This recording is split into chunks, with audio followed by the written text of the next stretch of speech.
যখন মুগ্ধতার মৃত্যু হয় মানুষ মেঘ হয়ে যায়, ওই বৈশাখের মতো হঠাৎ কালো হয়ে যায় আকাশ। বুকের ভিতর জমে থাকে সুপ্ত মলিন ব্যথা, স্মৃতির পাতায় লেখা থাকে কিছু মুখছবি।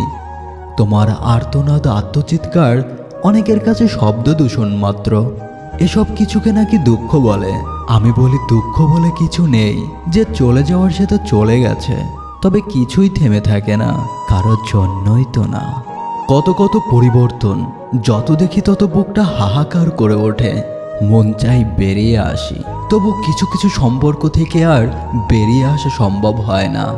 স্মৃতিগুলো এমনভাবে বুকের ভিতর আঁকড়ে থাকে, যেটা নিয়ে বেঁচে থাকার ইচ্ছাটা আজীবন থেকে যায়। প্রতিটা মানুষের ভালোবাসার গল্পগুলো এমন নিখুঁতভাবে লেখা থাকে যে হৃদয়পিণ্ড থেকে কখনো মোছা সম্ভব হয়ে ওঠে না।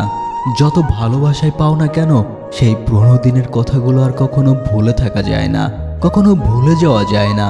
বারে বার মনে পড়ে যখনই একটু আঘাত পাওয়া হয়। কি দিয়েছ, কি পেয়েছি, কি হারিয়েছি, এই হিসাবগুলো যেন আর কখনো করা হয় না। সরলতা হয়ে ঠকে যাও, কিন্তু স্বার্থপর হয়েও না। জীবনেও অনেক সময় এমন হবে, তুমি হয়তো ভালো থেকেও অপমান পাবে, বিশ্বাস করেও বিশ্বাসঘাতকতা সহ্য করতে হবে। তুমি ভাববে কেন আমি সবসময় ঠকে যাই, কিন্তু একটা জিনিস মনে রেখো, মানুষ সরলতা যদি কারো চোখে বোকামি হয়, তবে সেই চোখের দৃষ্টিতে সমস্যা। তুমি হয়তো একবার নয় বারে বার ঠকবে, কিন্তু তোমার সরলতা, ভালোবাসা, সহানুভূতি এগুলো তোমাকে মানুষ করে তুলবে। স্বার্থপর হলে হয়তো ঠকার আশঙ্কা থাকবে না, কিন্তু তুমি নিজের ভেতরের মানুষটাকেই হারিয়ে ফেলবে। এ জগতে ঠকাওয়ারা অনেক, কিন্তু ভালোবাসার মতো সহজ সরল মানুষ খুব বিরল। তাই সরল থাকো, কিন্তু অন্ধ থেকো না।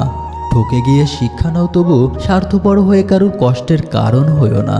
বুকের চাপা কষ্টকে প্রশ্রয় দিয়ে নিজের জীবনটাকে ধ্বংসের দিকে নিয়ে যেও না, বরং নিজের ছোট ছোট খুশির মুহূর্তগুলোকে উপভোগ করো, কারণ এই মুহূর্তগুলো একদিন জীবনের সবথেকে বড় স্মৃতি হয়ে থাকবে। সাবস্ক্রাইব করে সঙ্গেই থাকুন। ধন্যবাদ।